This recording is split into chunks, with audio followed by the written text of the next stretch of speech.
What are you led to believe? In 2 miles, take exit 101 towards Stewart. What are you led to believe?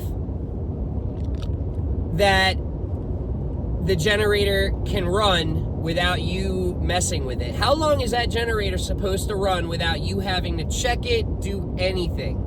If you lose power, how long is that supposed to run that you're led to believe? Is it supposed to run for 2 weeks straight? If you have lost power for 2 weeks, is your standby generator on the side of your house supposed to run for as long as you've got liquid propane? Is it supposed to run for, 2 weeks continuously straight if you've got the fuel? Or do you think you're supposed to be shutting it down every 2 days, every 4 days? What are your thoughts? Because I think a lot of you guys are misled and you guys don't realize, even though you're purchasing the standby fully automatic generator, In half a mile, take exit 101 towards Stewart. that the manual, the Generac manual, I actually tried looking. It doesn't have much info in the sense of actual factual stuff, but this is off of their website. 24 hours. It is vital. You, despite what you might think, despite what you have maybe seen on the movies, whatever, you are supposed to shut your generator down every 24 hours. Now, let me go ahead and clear everything up for you. As long as you follow what I just said, you will be perfectly fine, okay? Let me go ahead and pay attention. So, generators, when they are powering and powering a load, your house, for example, your house, they burn oil more so than a car. They burn oil, okay? And so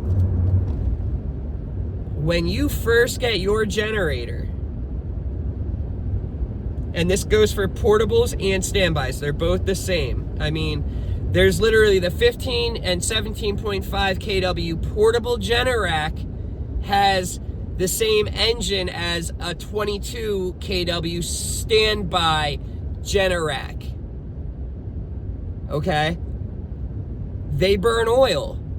And so, no matter what, Generac's gonna put in there, you're supposed to check your oil and shut your generator down every 24 hours to add fluids as necessary. Then you see somewhere on their site, it might actually, I don't know exactly if it's on Generac's site, I doubt it, but you'll see other information provided where you are not supposed to run these things for longer than 500 hours. I doubt that Generac will say that.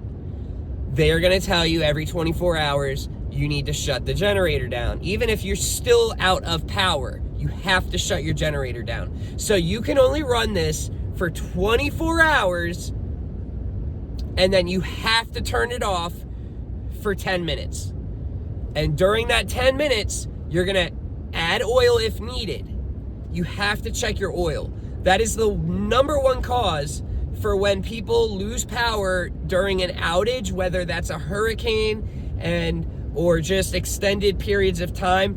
99% of the time, the reason why their generator blows up or just breaks is because of not adding oil, okay? So do not think you're gonna buy and spend 10 grand or 12, 15 grand for this Generac install to have the tank in the ground, this and that, and you won't have to do a single thing. and you won't have to do anything, and you will have backup power running for 2 weeks straight if needed. No, that is not the case. 24 hours, you have to shut that down. Now, this is where my experience is going to help you. Some generators burn more oil than others.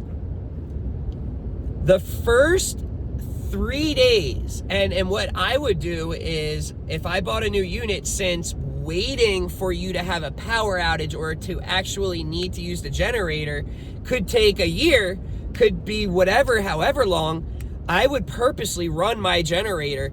I would do the break-in period that they state in the manual, and then I would purposely run my generator for 8 hours. And I would see, how is my oil level? Am I burning oil or not? Monitor it. If you are not, and you did not burn oil on the first 8 hours of powering your house, the second day, I'm running it again. 8 hours. Did you burn any oil? No? Okay, let's go one more day. 3 days. On the third day, run it again for 8 hours. Now, do not add any oil if you did not burn any oil. On the third day, are you still at the same spot that you were on the first day or the second? Yes? You do not have to worry about checking your oil that much. Okay? You know that yours isn't really eating oil. There's some they're just different, all right? It's just hard to explain. It's kind of like, not every single thing, not every component is 100% the exact same tolerance. There's little things here and there. There's a little bit of a millimeter, micrometer gap on the slip on one of the rings on your piston, and you burn a tad bit oil than others. Some less, some more. Do that 8-hour test for 3 days. And you better power your house, have your AC running. You need to be reenacting a full-on power outage. Check what your burn rate is. If you're not burning oil at all, if you didn't drop any oil during the 3-day test period, then you don't have much to worry about. Now, if you do your 8-hour test the first day and you're checking your oil at the end of 8 hours, and you see it's just the slightest little bit low, it might be hard to see. You're not going to burn that much oil in 8 hours to where it's going to be a noticeable difference. That's not the case. But you will burn oil. It might burn oil at 16 hours, 22 hours. Is that right? What's 16 plus 8? 24 hours. Okay, so keep that in mind. You need to see how your generator is reacting, in the sense of, how does it burn oil or not. Some do more than others, like I said. So if you see that on the second day after your 16 hours, so you did 8 hours the first day, then you went your second day, you ran it 8 hours straight, and so you see it's the slightest little bit low, not low, but you see that it dropped the slightest little bit, you have to keep that in mind, and so I always tell all of my customers, you guys better have an extra quart of 10W30, because the last thing I want to get a phone call is you complaining and saying my generator won't start and you don't have extra oil. They burn oil. There's no getting around it. I mean, there are some things you can do in the sense of having an added on external oil reservoir, or having extra oil. That's the bottom line. You have to have, I recommend having at least a gallon of 10W30. Okay? So that is the answer. Generac is not, and this is every brand, I'm just using Generac as the example. They will not tell you, oh, you'll be all right, you can go 500 hours, because then when people don't check it and they're blowing up, they're not going to be, Generac's going to have to warranty it, right? They're going to cover their ass and more than likely even say it might be hidden somewhere, written in the manual, every 12 hours, they want you to shut your generator down,